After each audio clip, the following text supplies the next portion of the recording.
Alright, this is Clayton, Sam, Dre, and Connor's presentation on flower anatomy. We're going to kind of start at the base of the flower and move up into the flower bud. Starting with the peduncle, this is a stalk that connects the main base of the flower to the main stem. This is not to be confused with the entire stem of the plant. Hopefully these examples will kind of help you understand that a bit better. Looking at the grape plant here, it's not going to be this main one going up the middle. It's these little sub stems kind of that hold the bunches of grapes. Looking at this agave plant, once again, not this main trunk here. This one hasn't bloomed yet, but it's these little sub branches. Those would bloom at a later time. And looking at a rose plant, same idea. It's what holds the buds, not this main stalk in the middle. Moving on to the receptacle. This is directly connected to the peduncle and provides a lot of structural support for the flower, and it's really the base of the budding part.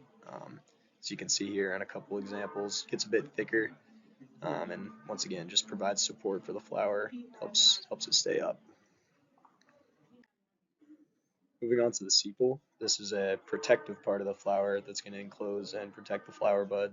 It's typically green or leafy, and it can usually be thorny or contain chemicals that can ward off predators, which I think is pretty cool because you wouldn't think of plants to be something that would protect themselves, but they are living just like animals, so they do have those properties. But looking at a rose, it's a little thorny, so that would protect from predators, as mentioned. And moving on to a sunflower, same idea, kind of. It's textured, has the same protective properties as the rose plant would.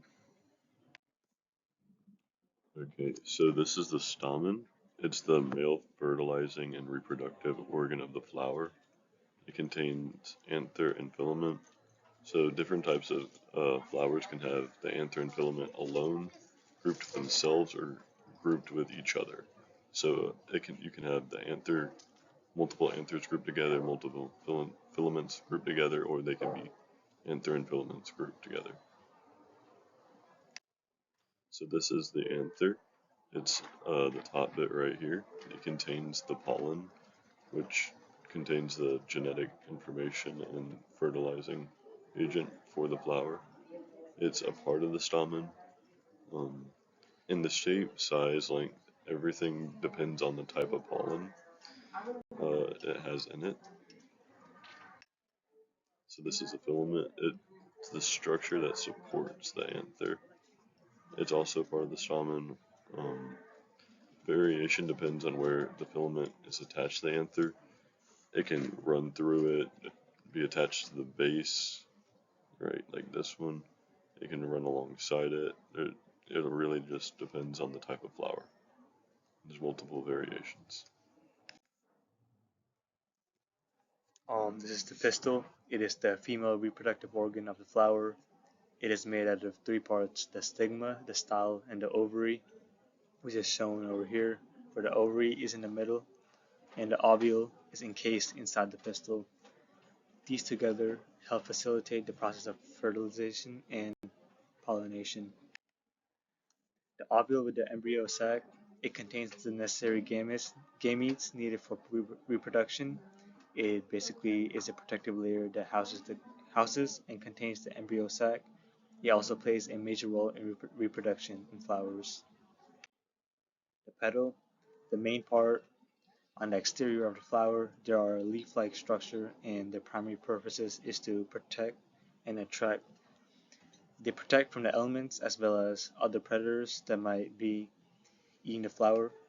They also attract pollinators, which is necessary for survival and reproduction.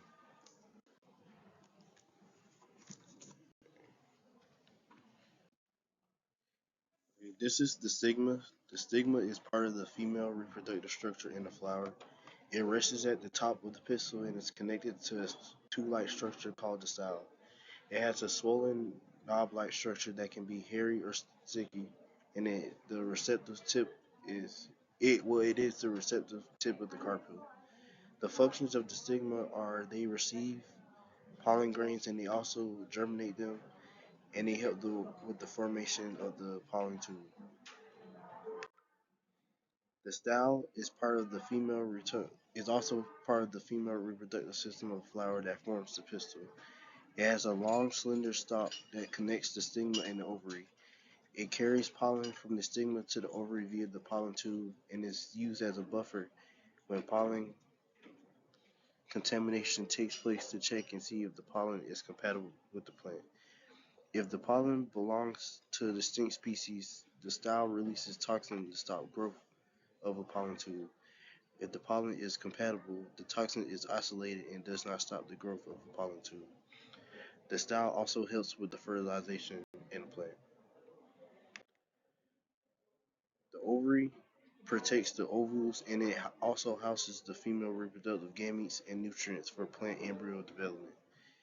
After pollination, in most cases, it will swell to form fruit and protect the seed embryos. The ovary is also located at the base of the structure called a pistil. There are three ovaries. One of them is called the superior ovary, or another name for it is hypogynous flowers. This means that the gynecium is present above all the floral plants. An example of this is the China rose. The second ovary that we have are called inferior ovary, which are also called epigynous flowers. The gynecium is present at the center, and an example of this is a plum. Our last ovary is the semi-inferior ovary, which are also called perigynous flowers. The ovary is enclosed by the thalamus and is fused with it. Another example of this is a cucumber.